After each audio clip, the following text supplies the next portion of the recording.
जय श्रीमन्नारायण श्रीमन्नारायण जय श्रीमन्नारायण బంధువులారా, మధ్యాహ్నం సమయం చాలా అయింది. మనం ఇక్కడి నుంచి బయలుదేరి స్టాచ్యూ ఆఫ్ ఈక్వాలిటీ దగ్గరికి మన వాహనాల్లో కలిసి పెడదాం. కలిసి పెడదాం, ఎవరి పట్టుకు వాళ్ళు వెళ్ళిపోదాం.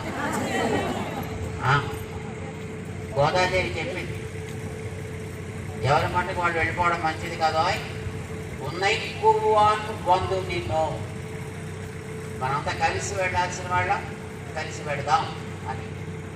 ఉపన్యాసాలన్నీ ఇప్పుడు ఇక్కడ మనకి పెద్ద అవసరం కాదు, ఎందుకంటే మీ అందరూ కూడా రామానుజు గారి గురించి చక్కగా తెలిసినటువంటి వ్యక్తులు. మనకి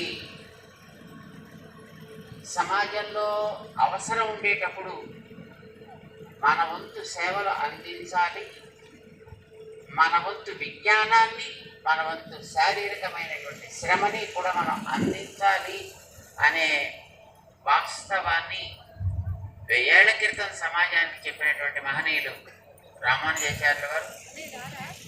అలాంటి మహనీయుల యొక్క ఉత్సవాలు మనం చేసుకోబోతున్నాం.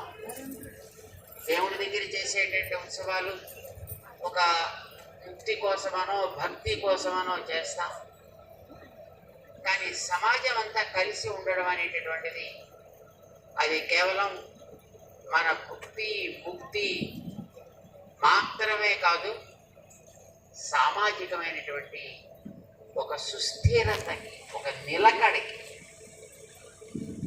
రాబోయేటటువంటి తరాల దాకా ఈ సమాజం ఇట్లాగా నడవటానికి ఉపయోగపడాలి.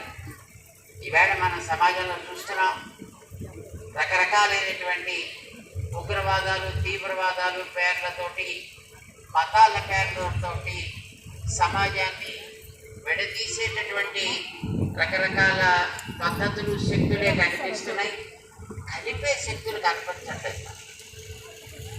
అంతా ఒక చోటికి రావాలి. అలా రావాలని కోరుకున్న వ్యక్తి రామానుజాచార్యుల వారు. 1000 ఏళ్ల క్రితం కోరుకున్నారు.